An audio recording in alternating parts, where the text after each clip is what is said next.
TVRI ke depan.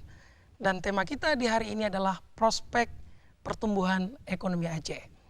Pemirsa, berbagai upaya dan usaha terus dilakukan oleh pemerintah Aceh untuk mendongkrak pertumbuhan ekonomi di Aceh. Yang terbaru tentu ada pembangunan kawasan industri Aceh di Ladong Aceh Besar, dan kemungkinan besar pada tahun 2020 misalnya akan ada eksploitasi sumber migas di pesisir Kabupaten Pidi dan Pidi Jaya. Lalu akankah ini menjadi semacam sumber ekonomi baru yang berpotensi meningkatkan pertumbuhan ekonomi bagi masyarakat Aceh? Lalu adakah sumber-sumber lain yang nantinya tentu menjadi semacam pemicu atau pendongkrak ekonomi kerakyatan yang pada ujungnya dapat mensejahterakan rakyat di Aceh? Nah, untuk mengikuti atau untuk memperbincangkan tema ini, pemirsa, sudah hadir di studio 4 orang narasumber. Yang pertama saya perkenalkan ada PLT Kepala Bapeda Aceh, Bapak Tuku Ahmad Dade. Assalamualaikum, Pak. Waalaikumsalam warahmatullahi wabarakatuh. Dan yang kedua, pemirsa, ada Bapak Kakanwil, Direktorat Jenderal Pembendaharaan Provinsi Aceh, Bapak Zaid Burhan Ibrahim. Assalamualaikum, Pak Zaid. Waalaikumsalam warahmatullahi wabarakatuh. Dan yang ketiga, pemirsa, ada Kakanwil, Direktorat Jenderal Bea dan Cukai Provinsi Aceh, ada Bapak Safwadi. Assalamualaikum, Pak Safwadi. Waalaikumsalam warahmatullahi wabarakatuh. Dan yang ketiga, pemirsa, ada Bapak Nur Kholis, beliau merupakan PLT Kabid Data dan Pengawasan Potensi Perpajakan, Kakanwil Direktorat Jenderal Pajak Provinsi Aceh. Assalamualaikum, Pak Nur Kholis. Assalamualaikum warahmatullahi wabarakatuh.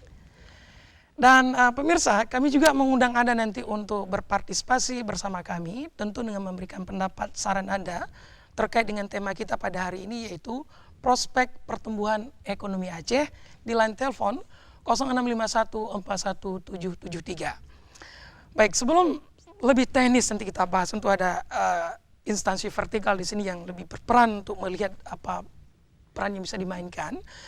Saya ke Pak Ahmad Dadi terlebih dahulu untuk mendapatkan gambaran atau overview. Nah, ini kan bicara prospek, Pak, bicara harapan ke depan, bagaimana apakah kita punya sumber harapan untuk pertumbuhan ekonomi di Aceh. Nah, mungkin yang bisa atau yang menjadi pertanyaan saya adalah hingga hari ini perencanaan seperti apa yang sudah dirancang oleh pemerintah untuk mewujudkan pertumbuhan ekonomi di Aceh. Mungkin yang saya sebut bisa jadi menjadi salah satu. Lalu apakah ada hal-hal lain yang mungkin bisa disampaikan? Silakan, Pak. Baik, Assalamualaikum warahmatullahi wabarakatuh. Waalaikumsalam. Di RPJM kita menargetkan pertumbuhan ekonomi itu 5,5%. Tapi pada tahun 2018 itu hanya bisa kita capai 4,61%. Kemudian angka kemiskinan kita ini targetkan tahun 2020 itu kalau bisa turun 2 digit. Selama ini hanya 1% turunnya. Kita rencanakan 13,43% pada tahun 2020. Tapi sekarang masih di atas rata-rata nasional, yaitu 15,68%. Pengangguran juga demikian. Pengangguran kita targetkan 6,25%. Pada tahun ini baru mencapai 6,36%. Demikian juga dengan indeks pembangunan manusianya, yaitu 71,96%, kemudian 70,6%. Pertanyaannya kan selama ini banyak dana Otsus yang sudah digulirkan sejak tahun 2007. Benar, ya. Tapi saya ingin bercerita sedikit mengenai angka kemiskinan.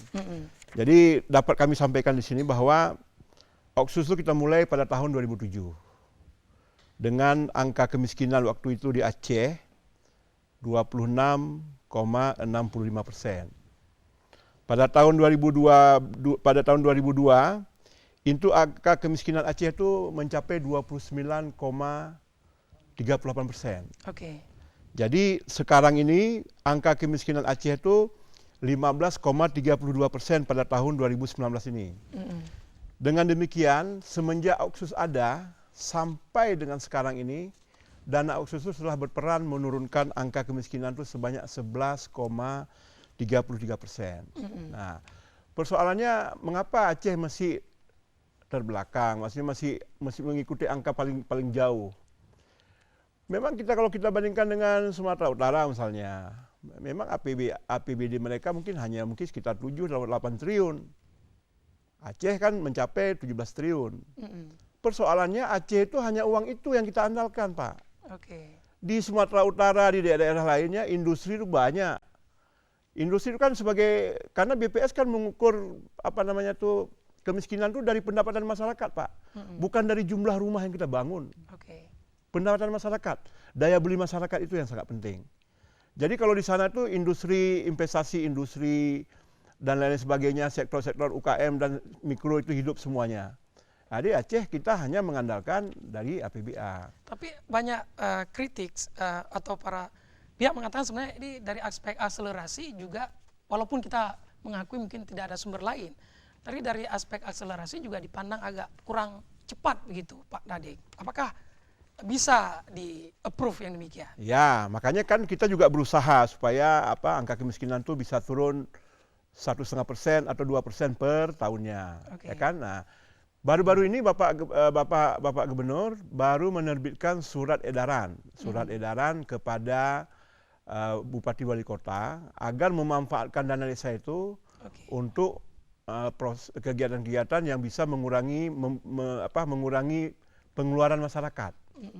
Di antaranya kita minta supaya dana desa itu bisa untuk subsidi listrik, bisa untuk subsidi gas, bisa untuk melakukan operasi pasar. Misalnya kalau pas megang harga dagingnya tinggi, mungkin di desa bisa melakukan subsidi.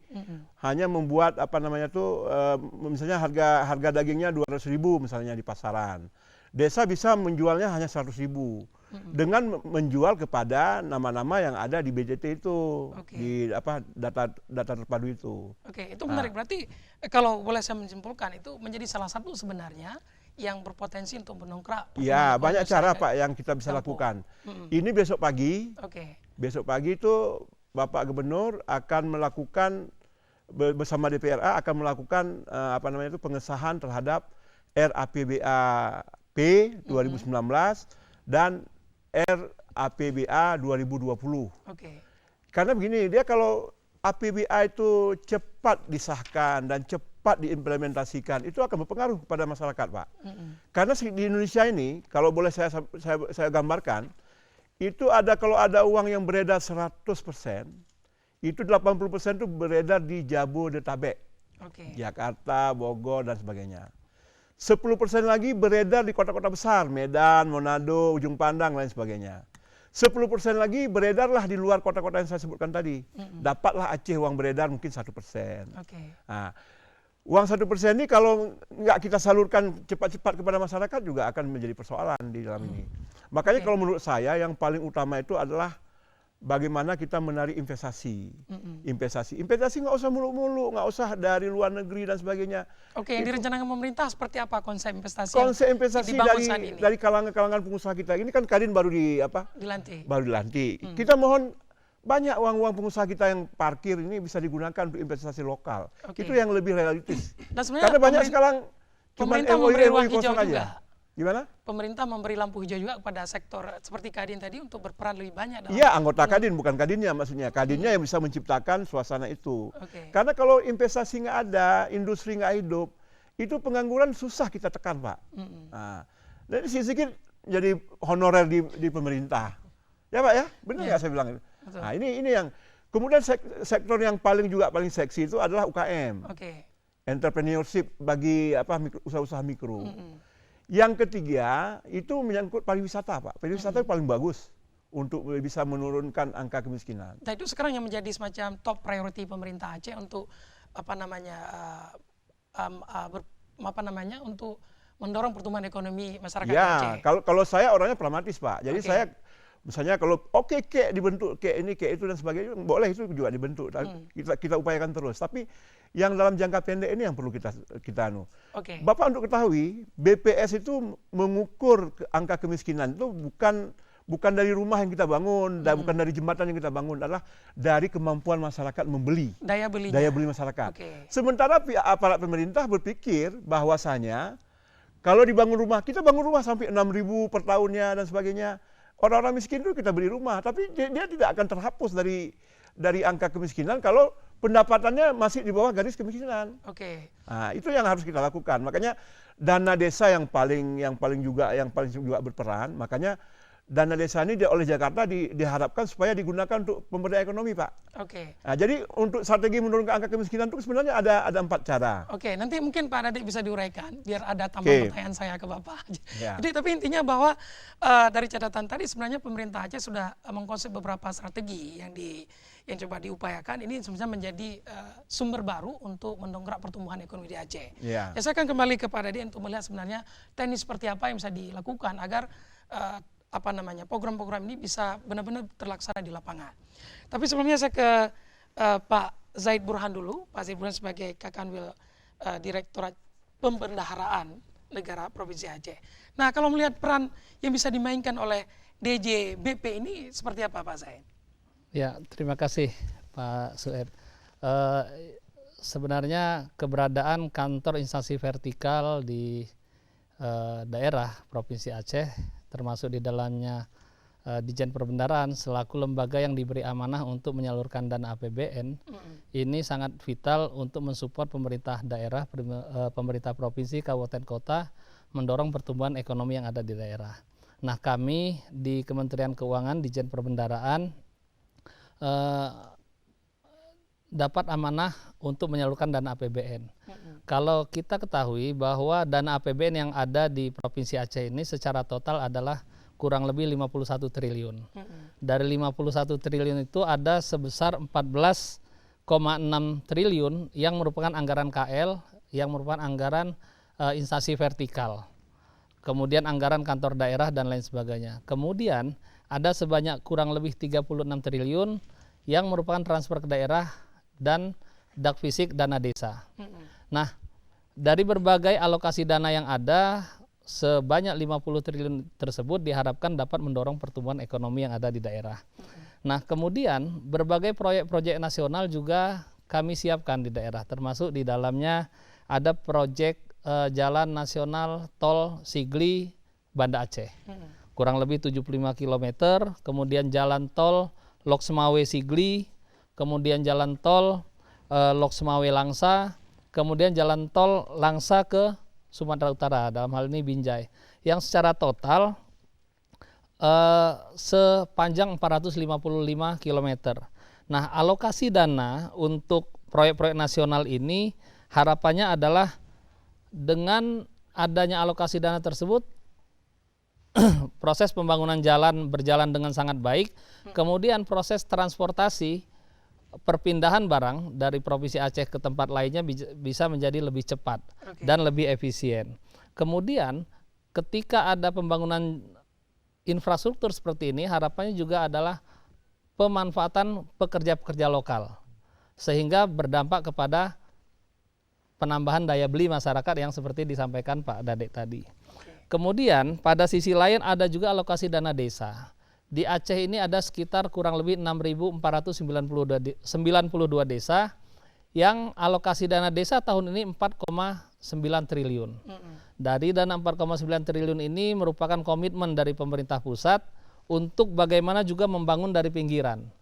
Artinya apa? Artinya aparat desa, para kecil, para reje-reje diberi kewenangan untuk membangun desanya sesuai dengan potensi yang ada di desanya masing-masing. Harapannya juga ke arah pemberdayaan masyarakat yang ada di desa masing-masing. Tidak bisa sama pembangunan dana desa di desa A dengan desa B. Tergantung dengan potensi yang ada di masing-masing desa. Nah, kami di Kanwil Dijen Perbendaharaan, di Kementerian Keuangan, di Bea Cukai dan di Pajak, kemudian dengan pemerintah daerah selalu bekerja sama. Berkoordinasi dengan Badan Pemberdayaan Masyarakat Gampong untuk bagaimana mendorong pembangunan desa ini sesuai dengan harapan. Nah, ke depan kami akan bekerja sama untuk membangun desa unggulan. Artinya kami akan melakukan proses pendampingan dari proses penyusunan anggaran, pelaksanaan sampai dengan pertanggungjawaban, kita akan lakukan pendampingan sehingga nanti kita bisa lihat desa-desa unggulan. Baik, tentu menarik bahwa dari paparan Pak Zaid tadi tergambar memang ada beberapa program yang memang itu menjadi semacam sektor baru, sumber baru untuk peningkatan ekonomi di Aceh. Tapi dari tadi disebutkan ada sekitar 51 triliun dana pemerintah pusat sebenarnya ada di Aceh. Apakah ini sebenarnya jumlah, kalaupun tadi kalau kita lihat APBN kita mencapai 2.500 triliun, sebenarnya ini dananya terlalu kecil kalau yang beredar di Aceh. Mungkin pertanyaan saya adalah apa yang menentukan sebenarnya pemerintah lantas bersikap bahwa ada daerah-daerah tertentu yang memang harus diberi alokasi yang lebih besar.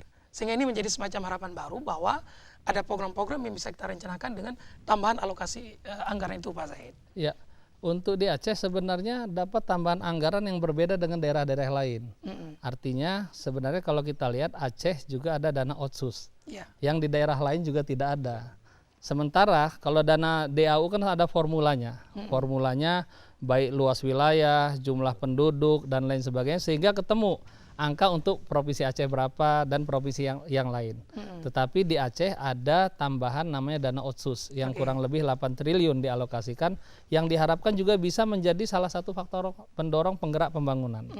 Harapannya seperti itu. Nah, evaluasi pemerintah mungkin melalui Kakanwil DJPB ini, apakah pengalokasian anggaran yang katakanlah semacam 51 triliun tadi ke daerah ke Aceh itu sebenarnya cukup equal dengan outcome yang diperoleh, sehingga ini menjadi semacam titik evaluasi bagi pemerintah untuk menambah atau mengurangi jumlah dana di tahun-tahun berikutnya.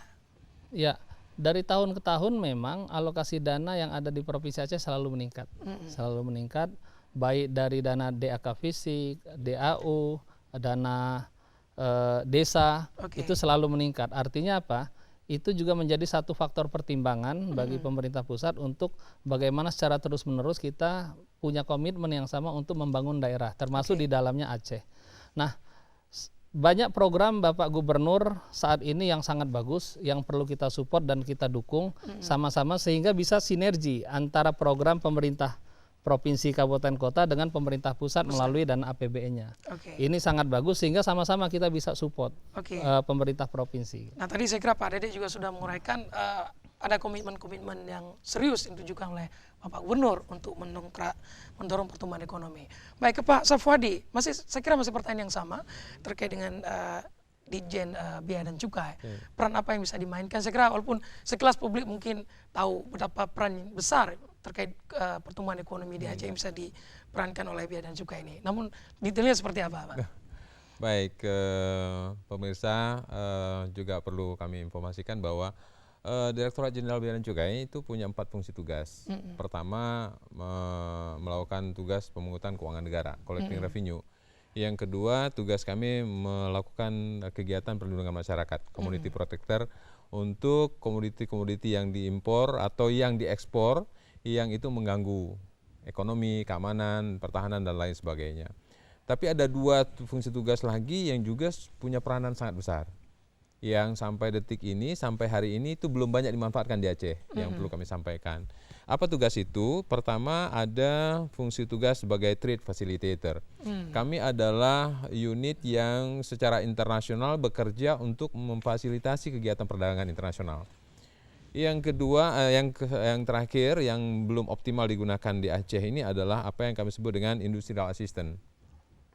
Kami punya fungsi untuk melakukan pendampingan untuk pembangunan industri, karena kita tahu persis bahwa apabila suatu kawasan, suatu daerah, bahkan suatu negara, manakala kegiatannya belum mampu untuk mengolah, menghasilkan sesuatu yang di dalamnya ada value added, penambahan nilai yang bersifat produktif untuk kemudian akhirnya akan dikeluarkan ke daerah lain, even termasuk salah satunya kita ekspor ke luar negeri, maka daerah itu belum maju.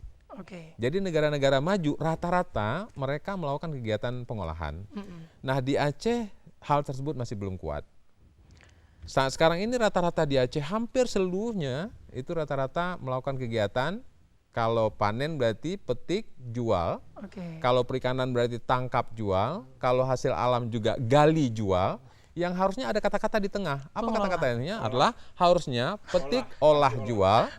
Tangkap, olah, jual. Atau kalau hasil tambang, hasil segala macam, gali, olah, jual. Nah, olah ini yang sangat-sangat rendah di Aceh. Oh, oke. Nah, ini yang harus diubah paradigma ini, karena itu menjadi sangat penting sekali perannya, sebab itu yang akan meleverage keadaan, mengungkit ekonomi di kawasan dengan kegiatan olah ini. Nah, Oke. kegiatan pengolahan ini menjadi sangat penting bagi sebuah kegiatan ekonomi yang ini salah satu fasilitasnya ada di Direktorat Jenderal Bea dan Cukai. Nah, pertanyaan apa yang menyebabkan publik atau katakanlah pelaku bisnis kita tidak sampai menggunakan instrumen olah itu? Apakah mungkin tidak cukup informasi atau terlalu ribet atau? Enggak. Kalau dibilang informasi, sebenarnya daerah lain hampir semua melakukan hal yang seperti itu. Oke. Cuma masalahnya karena kita mungkin daerah agriculture, kuat sekali di pertanian dan perkebunan gitu, hasil kita melimpah di situ, jadi tindakan pengolahannya tidak dilakukan di kita.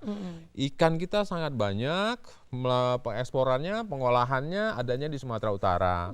Sekarang unit pengolahan ikan di Aceh itu minim sekali, sementara di Medan itu ada 50 unit pengolahan ikan yang menerima hasil transfer ikan dari Aceh ke Medan. Nah, unit pengolahan ikan ini yang harus dibangun, difasilitasi untuk baik oleh swasta maupun oleh pemerintah daerah untuk kemudian membangkitkan, memberikan kesempatan agar produk olahan ini yang kemudian memberi nilai tambah untuk digerakkan ke daerah lain.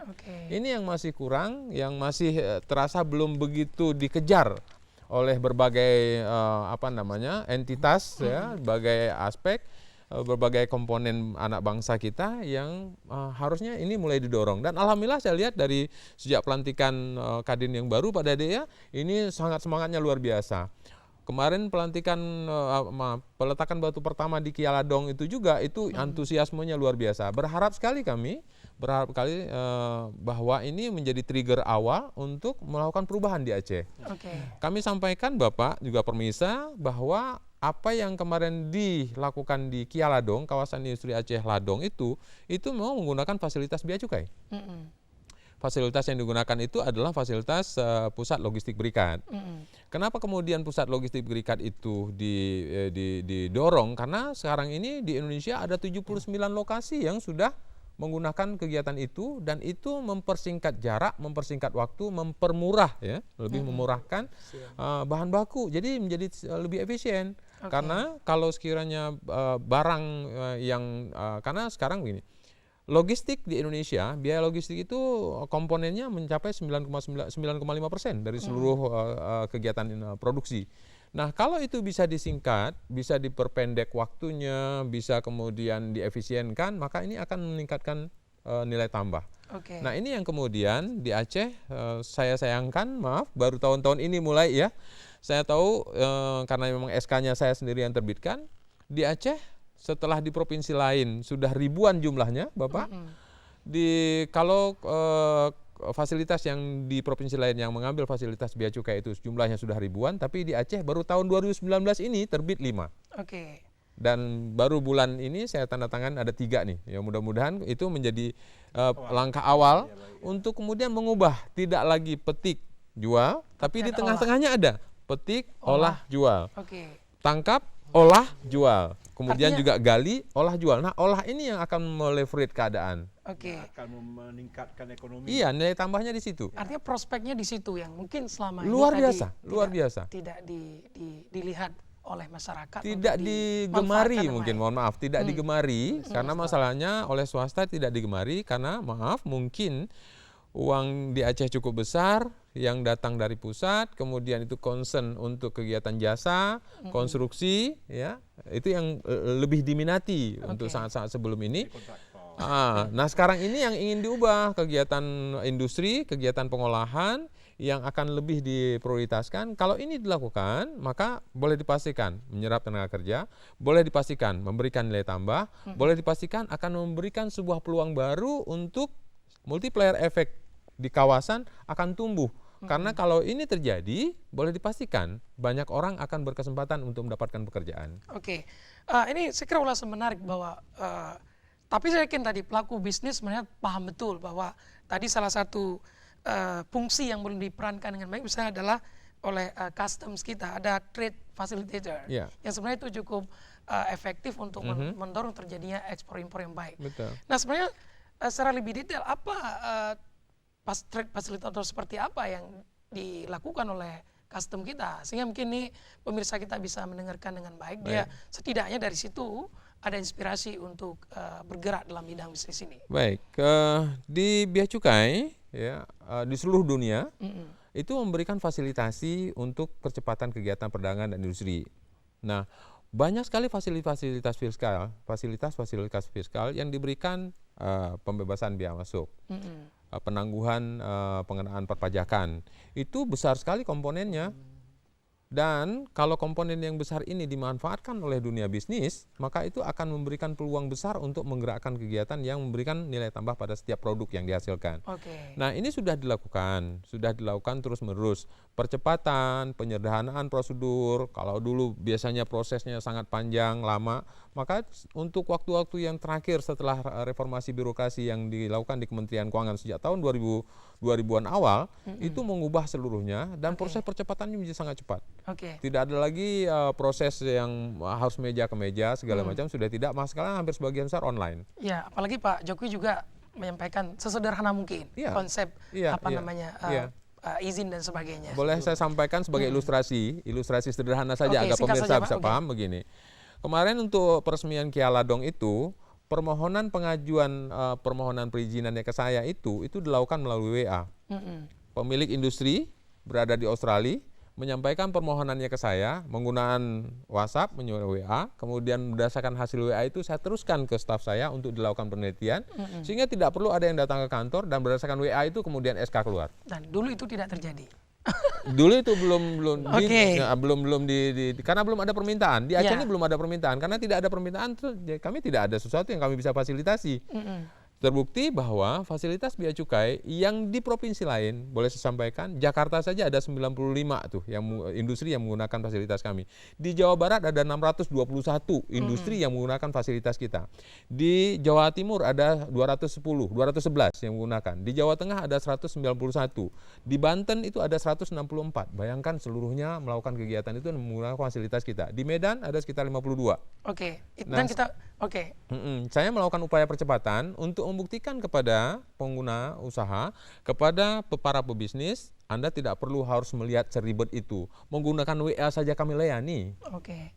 Dan saya kira ini hal baru atau informasi penting yang perlu diketahui oleh pemirsa kita. Bahwa sekarang kalaupun kita bicara administrasi, maka pelayanannya sudah cukup sederhana dan mudah. Dan bea cukai tadi salah satu instansi vertikal di Aceh sangat open, sangat antusias untuk mendukung. Kami sekarang memegang prinsip, Kanwil Perben, Kanwil Pajak, memegang prinsip tidak lagi menunggu bola, tidak lagi menjemput bola, karena kami sayangkan bola yang mau kami tunggu dan kami jemput tidak ada. Kami sekarang meng-create bola dan mengantar bola. Semoga ada yang mengambil bola itu. Mudah-mudahan. Baik, berikutnya saya ke Pak Nurholis ya. Saya kira masih pertanyaan yang sama, mungkin dengan jawaban yang berbeda-beda tentu. Nah, dari aspek Direktorat Jenderal Pajak sendiri, apa mungkin yang secara substantif bisa diperankan sehingga konsep keinginan kita bahwa ke depan pertumbuhan ekonomi Aceh itu akan benar-benar memang luar biasa dan sesuai dengan harapan rakyat dan pemerintah itu sendiri. Tentu saja sebagai wakil dari Kementerian Keuangan di bidang fiskal, tugas pertama dan utama kami adalah revenue generation. Tapi di dalam aspek revenue generation tersebut kami juga ada aspek yang bertujuan untuk memberi semacam dorongan untuk semacam fasilitas bagi dunia usaha agar mereka dapat berkembang dengan bagus. Salah satu yang paling dapat digunakan untuk mendorong pertumbuhan perekonomian khususnya di Aceh adalah salah satunya adalah implementasi dari PMK 150 tentang pemberian fasilitas tax holiday untuk industri-industri pionir yang menjadi salah satu sumber perekonomian di Provinsi Aceh, di mana PMK 150 ini memberi penurunan batasan dari sebelumnya trade facilitation tax holiday hanya diberikan kepada industri dengan investasi di atas 1 triliun. Dengan implementasi PMK 150 2008 ini batasan investasi minimal itu diturunkan menjadi sekitar 500 miliar. Kemudian mungkin untuk lebih mendorong juga pertumbuhan perekonomian, sekarang juga Kementerian Keuangan sedang membahas adanya Omnibus Law yang menjadi suatu payung bagi pemberian fasilitas, di mana salah satu poin yang paling utama adalah penurunan tarif PPh badan mulai tahun 2021. Nah, nanti di tahun 2023 mungkin tarifnya turun menjadi sekitar 20% tarif efektif PPh badannya, sehingga dengan adanya berbagai fasilitas ini kami harapkan dunia usaha semakin bergairah, kemudian investasi juga semakin banyak meningkat. Gitu. Ya memang pada kenyataannya pajak salah satu yang tanda kutip ditakuti ya, atau coba dihindari oleh para pelaku bisnis ya. Itu yang membuat mungkin banyak pelaku bisnis tidak ingin terlalu jauh. Saya pikir tidak seperti itu, karena kami juga salah satu tujuan dari pajak adalah stabilisasi ekonomi, salah satu sisinya, dan salah satu yang lainnya adalah tadi kemudahan beraktivitas dalam perekonomian. Nah, ini yang kita maksud bahwa dengan kebijakan baru dari DJP ini sebenarnya memberi angin segar bagi pelaku bisnis, bahwa ada beberapa kebijakan tadi yang secara statistik memang diturunkan. Tarif tadi, kemudian untuk investasi diturunkan jumlah minimalnya, sehingga ini berharap pelaku bisnis bisa tertarik untuk berbisnis lebih besar lagi. Tapi apakah informasi ini sebenarnya masalah lain, apakah disosialisasikan kepada masyarakat kami kita? Pasti akan mensosialisasikan setiap kebijakan, khususnya terkait dengan tax facility seperti ini. Jadi tentunya tujuannya adalah secara umum perekonomian nasional dan kemudian perekonomian di Aceh dapat tumbuh berkembang dan mampu memberi kontribusi yang lebih besar bagi kesejahteraan masyarakat. Baik, kita terima penelpon dulu. Halo, Assalamualaikum.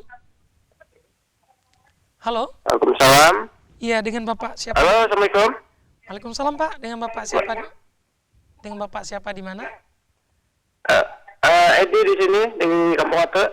Oke, silakan, Pak. Ya. Gini, saya mau tanya, Pak.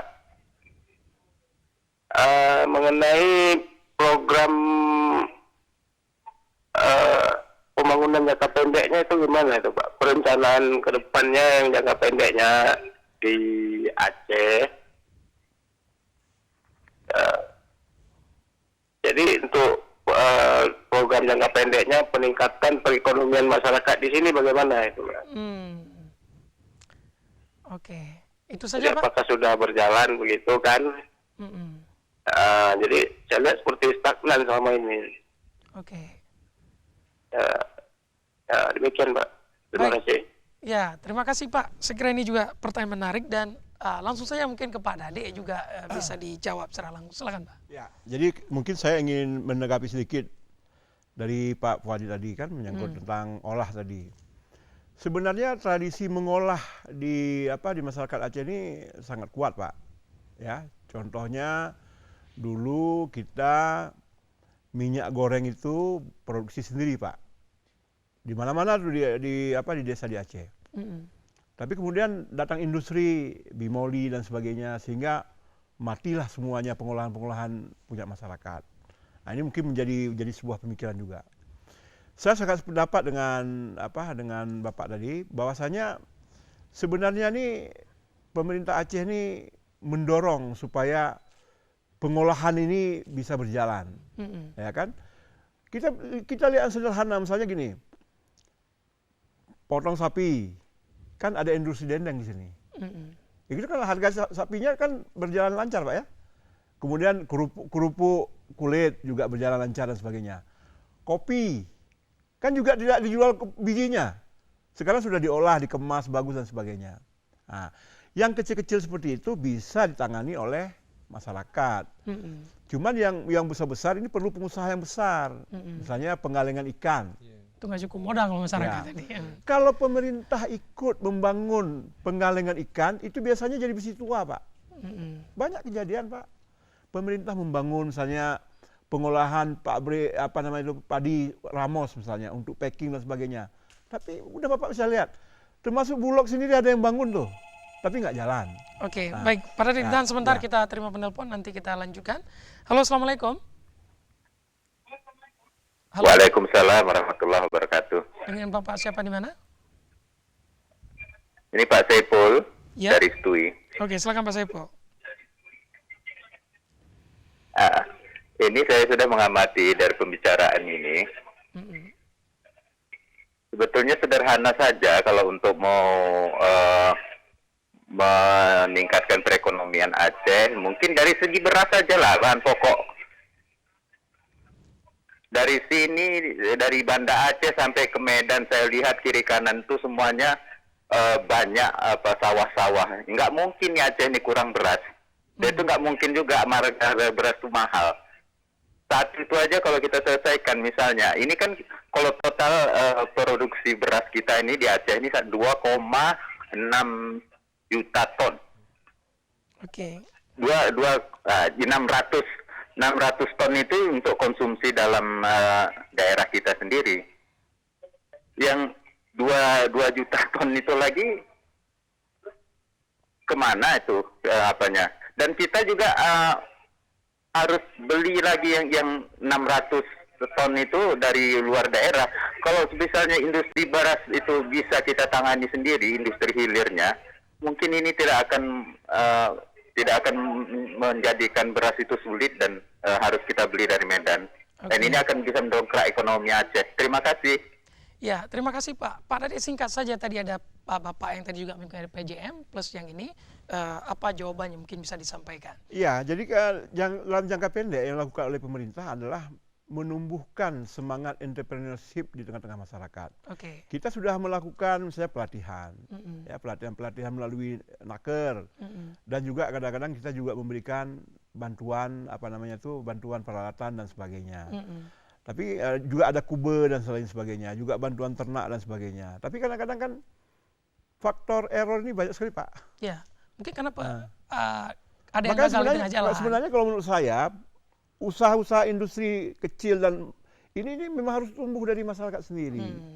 Kalau misalnya kita melihat itu bantuan pemerintah, masyarakat akan melihat itu dari perspektif bantuan, Pak. Ya. Jadi terakhir mereka jadikan sebagai konsumtif. Oke. Nah, tapi pemerintah tidak menutup mata. Sekarang pemerintah kan ada 4 strategi yang ditempuh untuk menurunkan angka kemiskinan. Salah satunya mensubsidi pengeluaran masyarakat. Kemudian meningkatkan pendapatan masyarakat. Kemudian juga ada memberikan bantuan usaha modal seperti KUR. KUR itu besar sekali pagunya diberikan oleh pemerintah ke masyarakat. Tapi banyak nggak memanfaatkan karena bank juga merasa kesulitan, mungkin macet dan sebagainya kan begitu. Nah, kemudian kegiatan-kegiatan lain seperti pembangunan rumah, kemudian pembangunan sarana-sarana ekonomi masyarakat, pasar dan sebagainya. Jadi itu yang dilakukan dalam jangka pendek. Jadi terutama kalau menurut saya ini yang paling unik itu adalah pendapat Bapak Wadi tadi. Pengolahan ini bagaimana? Semuanya bisa jalan pengolahan ini. Nah, itu yang dilakukan. Oke, baik. Kalau kita kembali ke pertanyaan kedua, tadi misalnya terlepas bahwa sebenarnya pemerintah sudah merencanakan dengan serapi mungkin, tapi publik seperti Bapak tadi melihat bahwa ada di kiri kanan kita sebenarnya ada prospek yang tidak termanfaatkan dengan baik. Kita punya sawah cukup banyak, punya lahan, tapi publik melihat bahwa ini belum termapping, belum tergunakan secara baik. Sebenarnya seperti apa hari ini terkait dengan katakanlah tadi Bapak itu mengatakan konsep beras saja sebenarnya kalau kita bisa produksi sendiri luar biasa. Kalau beras memang sudah berjalan, Pak. Kalau beras itu kalau di daerah Tangsi dan sebagainya itu banyak dipasok dari mereka. Oke. Nah, beras itu industrinya sederhana, cuman membuat putih bagus dan melakukan ini Pak Eka packing. Itu sederhana. Tapi pertanyaannya mungkin kenapa bisa ada beras Medan di sini? Itu kan masalah selera, Pak. Oke. Nah, orang-orang seperti masyarakat biasa yang punya kemampuan beli nggak akan dia beli beras Medan. Oke. Semuanya kan juga ada subsidi beras di Aceh ini sekarang. Ya, subsidi yang kemudian akan diganti dengan uang rencananya ke depan ini. Oke. Nah, jadi sebenarnya banyak seperti ikan kita, Pak. ikan kita bawa dalam bentuk segar ke apa? Ke Medan. Ke Medan. Yang mengolah menjadi kemamah, yang mengolah menjadi abon, ada tapi sedikit. Nggak banyak. Sehingga ikan-ikan kita tuh banyak busuknya dari yang mengolah jadi tepung ikan itu nggak ada. Tapi pemerintah sebenarnya telah menggiring lewat pemahaman lewat pelatihan tadi sudah dilakukan. Iya, ada pelatihan, malah memberikan bantuan mesin dan sebagainya. Tapi kan ini kan perlu waktu, kita dorong pelan-pelan. Termasuk uang desa sekarang juga diarahkan untuk hal seperti itu. Baik, Pak Dhani. Ini mungkin waktu kita harus singkat-singkat saja, tapi tadi terjawab bahwa sebenarnya pemerintah sudah cukup berperan untuk sektor ini. Ya, mungkin tidak begitu, mungkin perlu kerja keras. Iya. Kalau menurut saya yang paling inti itu adalah hidupnya industri baik besar maupun kecil di Aceh. Itulah yang akan berpengaruh besar, Pak ya, terhadap pembangunan ekonomi kita. Ini pemerintah sudah menyediakan lahan di Ladong. Nah, ini silakan. Yang masuk aja belum begitu banyak. Baru satu, ya makanya itu. Nah. Yang lain semoga menyusul. Ya silakan ke Bapak terus. Jadi yang seperti digambarkan oleh Pak Dade tadi terkait dengan KUR untuk mendorong pertumbuhan ekonomi, ada juga program pemerintah pusat yang memang harus kita dorong di sini. Ada program namanya UMI, Ultra Mikro. Jadi kalau KUR itu masih berhubungan dengan bank, artinya perbankan butuh jaminan ketika orang mau meminjam duit melalui KUR. Nah, melalui program Ultra Mikro ini, pengusaha-pengusaha mikro dia tidak perlu jaminan. Artinya mereka bisa dapat pinjaman dana tanpa jaminan, tetapi ada pendampingan oleh LKBB namanya, Lembaga Keuangan Bukan Bank. Nah, sampai dengan hari ini baru Kota Banda Aceh yang melakukan MOU dengan kantor pusat, yang kami sekarang sedang dorong juga untuk tindak lanjut dari MOU tersebut, penyaluran dana langsung ke. Harus kita undang Pak di Bapeda, Pak. Iya. Kita undang seluruh daerah untuk presentasi. Siap Pak. Ya. Artinya program Ultra Mikro ini Pak, kalau kita lihat alokasi dananya sebenarnya 7 triliun Pak. Kurang lebih 7 triliun untuk seluruh se-Indonesia. Tetapi di Aceh baru 22 miliar. Yang tersalurkan. Sebenarnya apa penyebab apakah masyarakat tidak tahu ada program UMI ini? Ini juga masalah sebenarnya, bagaimana kok bisa? Artinya ini program nasional Pak yang sudah kita sosialisasikan kemana-mana secara nasional maupun secara langsung ketika kami datang ke daerah-daerah.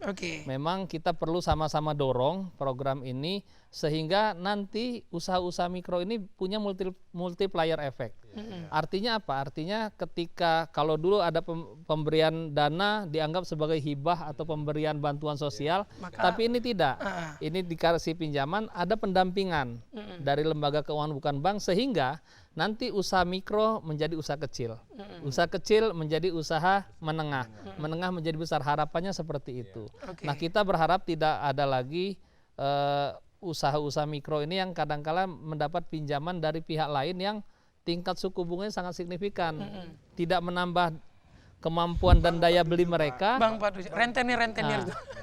Tidak menambah daya beli mereka, membebani mereka. Tapi dengan Ultra Mikro ini insya Allah pendampingan yang dilakukan oleh lembaga keuangan bukan bank, yang saat ini ada Pegadaian, PT Permodalan Nasional Madani, kemudian PT BAV, Bahana Arfa Atta Ventura, ini lembaga yang diamanatkan.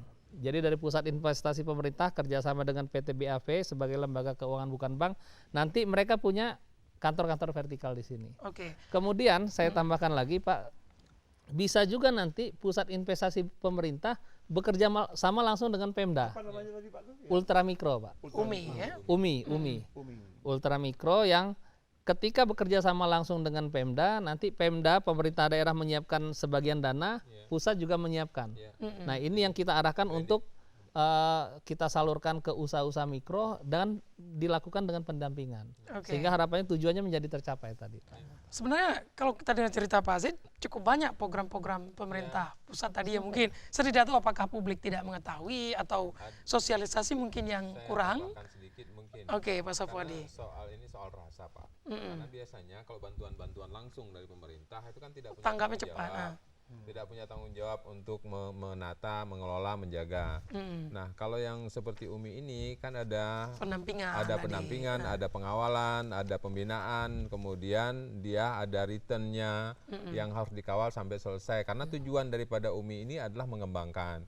Tapi kalau bantuan langsung, namanya bantuan, ya pemahamannya kan jadi berbeda. Seolah namanya bantuan ya udah nggak kembali gitu. Sementara kita ingin adalah ini dana bergulir yang bisa kemudian menggerakkan usaha yang dulunya memang kecil, bisa didorong dengan pembinaan, pembentukan, pengarahan yang membuat dia jadi lebih profesional. Arahnya kan ke sana. Karena kalau bukan dengan cara demikian akan sulit bertumbuh berkembang. Nah, mungkin ini yang kurang diminati ketika namanya bantuan kok kenapa harus kembali. Nah, ini pemahaman publik yang harus diubah, paradigma harus diubah. Masyarakat. Jadi yang disebut sekarang ini bantuan, bantuan itu adalah sifat yang menyokong pertumbuhan. Jadi bukan bantuan kemudian nggak kembali, ini yang harus dipahami. Begitu juga dengan industri yang ada di kami, yang saya sampaikan bahwa di tempat lain sudah terlalu banyak menggunakan fasilitas-fasilitas untuk membangun industri, karena jujur saja saya sampaikan, saya ulangi lagi, tanpa pengolahan daerah itu pasti ketinggal. Tanpa kegiatan pengolahan pasti ketinggal. Jadi kelapa sawit berapa banyak kita produksi? Ya, tapi untuk dikirim ke Medan. Bukan untuk ini Pak, untuk minyak makan itu produksinya nggak ada merek Aceh. Tetap merek nasional. Yang kecil-kecil aja di kabupaten. Jumlahnya kalau sekarang hampir 2,6 juta produk sawit Aceh, tapi kemudian yang diekspor dari kita cuma juga sedikit, tapi kemudian tidak ada di sini yang produk merek yang misalnya minyak sawit merek Aceh atau minyak goreng merek Aceh belum ada. Sama seperti ya kalau kita minum saja, karena tidak ada produk air minum, jarang, meskipun ada masih parsial di daerah-daerah tertentu. Harusnya ini kan bisa dijadikan alat ya untuk kemudian bisa mengubah keadaan. Karena yang jelas bahasa tadi ada pengolahan, ada nilai tambah. Ada nilai tambah, pasti ada multiplier efek di keliling tempat kegiatan berjalan. Nggak ada pengolahan, sangat susah. Karena masalahnya nilai tambah yang membuat pertumbuhan ekonomi itu bergerak. Betul. Gitu. Karena tadi atau masalah ini produk turunannya yang tidak itu diolah. dia. Derivatifnya yang perlu kita coba lihat bagaimana gitu. Dan tadi dari cerita kita sebenarnya pemerintah sudah berperan untuk mendorong, tapi salah satu mungkin yang perlu menjadi bahan evaluasi kita ini paradigma masyarakat yang ya perlu pembenahan dan juga pencerahan lagi. Semuanya bersama-sama Pak. Semua secara sinergi. Bersama-sama. Tidak bisa dilakukan sendiri, pemerintah jalan sendiri, masyarakat jalan sendiri, nggak bisa. Tapi harus muncul sebuah kebersamaan. Sinergi ini yang mesti dibangun secara bersama-sama untuk bisa menggerakkan bersama-sama. Tidak bisa berjalan parsial-parsial sendiri-sendiri. Karena kalau berjalan parsial, ada saja hal, contoh seperti yang tadi, ada saja hal yang miss. Ketika terjadi missing link, salah satu di informasi. Kenapa informasi tidak tersampaikan? Ya karena sinerginya tidak terbangun. Tapi kalau sinergi terbangun, informasi tersampaikan, begitu informasi tersampaikan, maka keputusan yang akan diambil baik oleh pelaku usaha maupun oleh pemerintah yang menjadi fasilitator untuk pelaksanaan apa yang diinginkan oleh masyarakat itu bisa berjalan bersamaan. Ya, kita ini berada di penghujung, kurang lebih mungkin sekitar 7 atau 8 menit. Sebelum ke Pak Nurkoli, saya ingin sedikit mendapatkan informasi dari Pak Zaid. Terkait dengan program UMI tadi misalnya Pak Zaid, kalau masyarakat ingin mendapatkan informasi itu, kira-kira mereka bisa datang kemana atau di website apa? Yang pertama Pak, ini kan program nasional. UMI ini sudah menjadi program nasional dan sudah tersosialisasi secara nasional hampir setiap saat, setiap waktu dari pemerintah pusat mensosialisasikan ini. Kemudian kami di daerah juga terus akan bekerja sama dengan pemerintah provinsi untuk mensosialisasikan ini juga sehingga sampai ke seluruh kabupaten kota yang ada di Aceh. Nah, untuk saat ini memang kami sudah bekerja sama dengan pemerintah Kota Banda Aceh dan sudah ada MOU antara pemerintah Kota Banda Aceh dengan pusat investasi pemerintah di Jakarta, sehingga tindak lanjutnya sedang kami rancang untuk penyaluran dana ultramikro ini melalui pemerintah Kota Banda Aceh. Nah, nanti lembaga-lembaga penyalurnya lembaga keuangan bukan bank. Jadi kalau dengan perbankan kan perlu ada jaminan dan lain sebagainya. Kalau di LKBB tidak perlu ada jaminan. Sepanjang misalnya sudah ada keterangan dari desa bahwa si A memang pengusaha berusaha menjual nasi gurih. Keterangan itu saja sudah bisa menjadi syarat untuk penyaluran dana ultramikro walaupun nilainya memang tidak signifikan kalau Tapi untuk cukup pengusaha besar. membantu. Namanya Tapi saya sangat membantu, Pak. Ultramikro tadi. Sangat membantu karena dengan dana sebegitu sudah bisa membantu usaha mereka. Oke. Yang kami harapkan ke depan dari usaha mikro ke kecil, usaha kecil menjadi menengah, dan menengah menjadi usaha besar. Dan memang ini perlu kerja sama kita semua dan sinergi antara pemerintah provinsi, kabupaten kota dengan kantor instansi vertikal yang ada di Provinsi Aceh, sehingga harapannya penyaluran dana dan tumbuhnya ekonomi di Aceh, baik usaha kecil, usaha mikro, usaha menengah, usaha besar bisa menjadi lebih terarah lagi. Oke, baik. Ini menarik bahwa sebenarnya banyak prospek tadi kalau kita bicara prospek yang tersedia yang mungkin sebenarnya cukup mumpuni untuk mendorong pertumbuhan ekonomi di Aceh. Hanya saja mungkin hingga stage ini kita bisa menyimpulkan prospek ini belum tergarap dengan baik.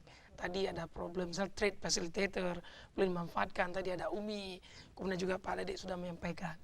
Nah, semoga perbincangan kita didengar dan publik juga tercerahkan sehingga ada sisi-sisi yang mungkin selama ini belum termanfaatkan itu bisa dipergunakan. Tentu dalam satu tujuan bagaimana ke depan kesejahteraan masyarakat Aceh itu bisa terus meningkat.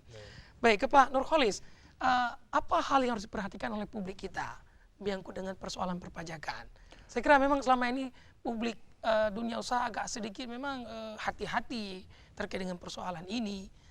Saya rasa publik tidak perlu takut untuk berinteraksi dengan kami. Kami sudah melakukan proses modernisasi dari tahun 2002 mungkin, di mana kami memperbaiki segala aspek terkait dengan proses bisnis kami maupun terkait dengan layanan-layanan kami. Terkait dengan juga untuk membantu UKM dan perekonomian Aceh secara umum, terdapat juga fasilitas-fasilitas yang dapat digunakan oleh teman-teman UKM, menggunakan beberapa fasilitas yang kami berikan, seperti Business Development Program, di mana Business Development Program ini semacam suatu asistensi kepada teman-teman UKM terkait bagaimana mereka meng-create produk, kemudian bagaimana melakukan pemasaran sebelum mereka melakukan pembayaran pajak ya. Saya akan kembali ke Anda Pak Nurholis karena dua kali pas Pak Nurholis ngomong Anda masuk telepon. Oke, Assalamualaikum. Halo. Waalaikumsalam. Dengan Bapak siapa di mana, Pak? Dengan Bapak Muhammad. Iya, Pak Muhammad di mana Aceh ya? Ya. Silakan. Jadi ini saya mau nanya, Pak. Pengangguran kita di Aceh 10% ke atas. Nah, kenapa tidak didorong industri di Aceh? Itu lagi kita bicarakan. Kalau perlu diundang investor di Aceh, dijamin keamanan, sehingga pengangguran di Aceh itu berkurang. Oke. Karena tadi sempat saya dengar, hasil bumi di Aceh begitu melimpah. Tapi diolahnya di Medan. Kenapa nggak diolah di Aceh? Coba dong, pemerintah Aceh menjawab. Baik. Udah berapa tahun dana khusus? Dari 2007.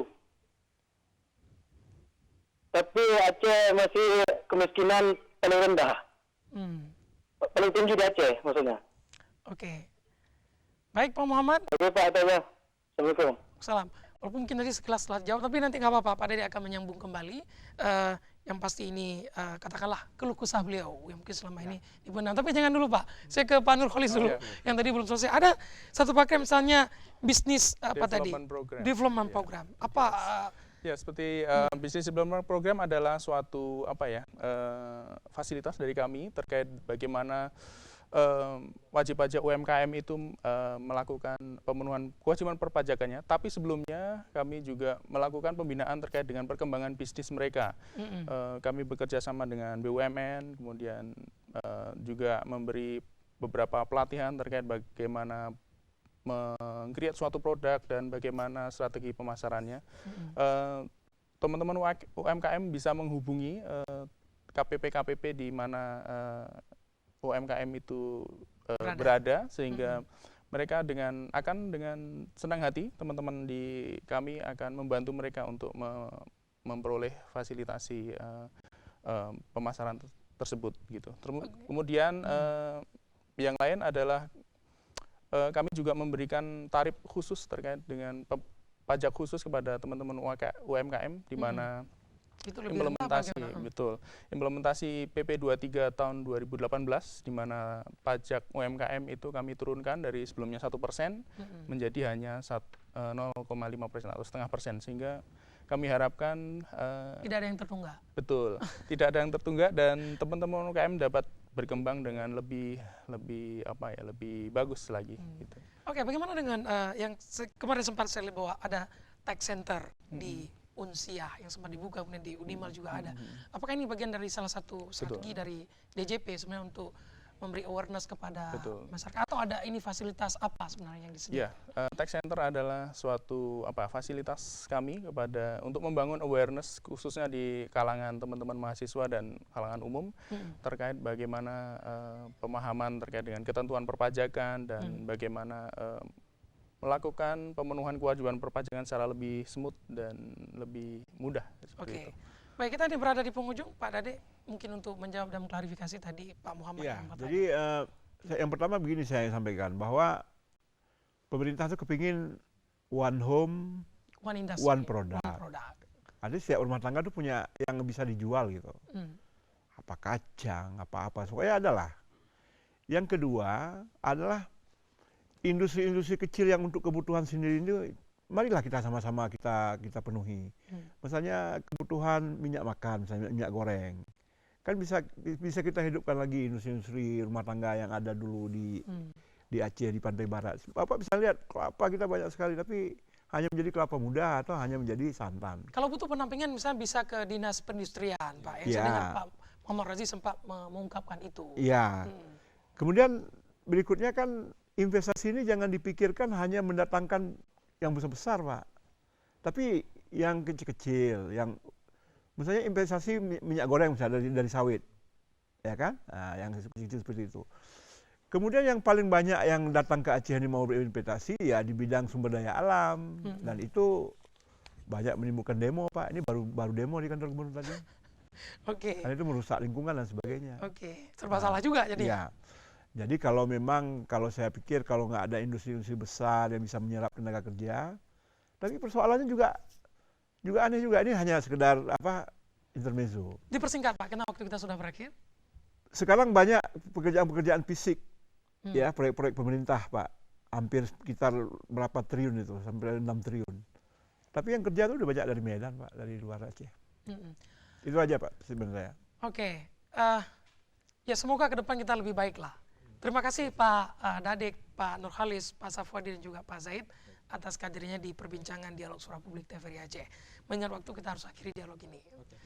Baik pemirsa, demikian perbincangan kami terkait dengan prospek pertumbuhan ekonomi Aceh. Dari cerita narasumber kita, sebenarnya kita punya cukup banyak sumber-sumber yang mungkin belum termanfaatkan dengan baik selama ini. Nah, berharap dengan diskusi di sore hari ini memberikan informasi dan juga pengetahuan bagi kita bahwa betapa kita sebenarnya harus bekerja lebih giat lagi untuk mempergunakan sektor-sektor tadi yang belum termanfaatkan dengan baik. Sehingga ke depan dengan deskripsi tadi kita berkeyakinan bahwa prospek pertumbuhan ekonomi Aceh itu akan lebih bagus. Tapi semua itu sangat tergantung kepada kita, apakah kita mau mengambil momen ini ataukah tidak. Demikian, terima kasih atas perhatian dan partisipasi Anda. Wabillahi taufiq wal hidayah. Wassalamualaikum warahmatullahi wabarakatuh.